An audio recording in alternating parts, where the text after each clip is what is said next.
preparação está vendo alô, nós estamos a treinar 3 dias para cima, mas hobby possível com nós por, porque temporada cortico.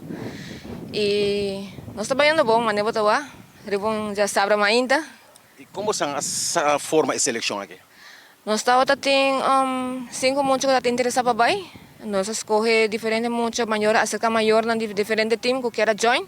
E assim nossa forma é de 3 seleções de Aruba. Nós estamos preparando ongeveer, vou bisa give and take 3 lunas. 3 lunas. E depois já que a seleção aqui mesmo sigue para o mais alto, não? Sim, correto. Se vai bom, nós seguimos com agora. E a competência mesmo está começar segundo dia 6. Então, ele termina dia 13, mas nós viajando mais para mim. A preparação também é boa. O que nós temos é parte final de preparação, que é o que mais tanto que todo weekend nós estamos jogando contra outra seleção, não? Para ter mais game IQ, não? A sabedoria de jogar para focar nos preparação, não? E para mim, nós fazemos mais training para o que nós temos parte de mais de jogar não para a final de preparação. E segundo nós também jogamos aqui, nós incorporar ticket de reglanan de U8. E par de reglanan de U6, que me que é o reglanan de U8, que portanto muito não acostumado com ele, sem nós temos foco sobre que mais riba, não?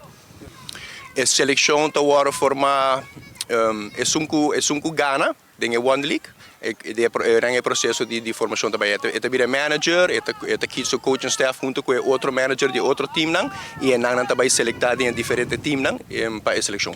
Está claro, é muito orgulhoso, não está claro para representar na isla e não está claro para challenge. Tour team tá den running, den weekend nós estamos zorg para o time não jogar weg fogueio contra outro. A nós usando o FL de Tropical Storm para o que Tour Costa ok, que time não, a gente 6 under, jogando contra 8 under.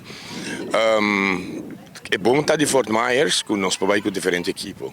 Nós estamos trabalhando com 2 em categoria 6 under, 3 em categoria 8 under. Nós trabalhando também com em 10 under e em 12 under. E isso aí dá uma oportunidade com mais muito por jogar. Nós temos rifa mais grande mas going on right now. Dus que nós está bem de rifa, maior bem de rifa para não recordar fundo. Isso aí ajuda mais ao mês. Nossa plataforma One League.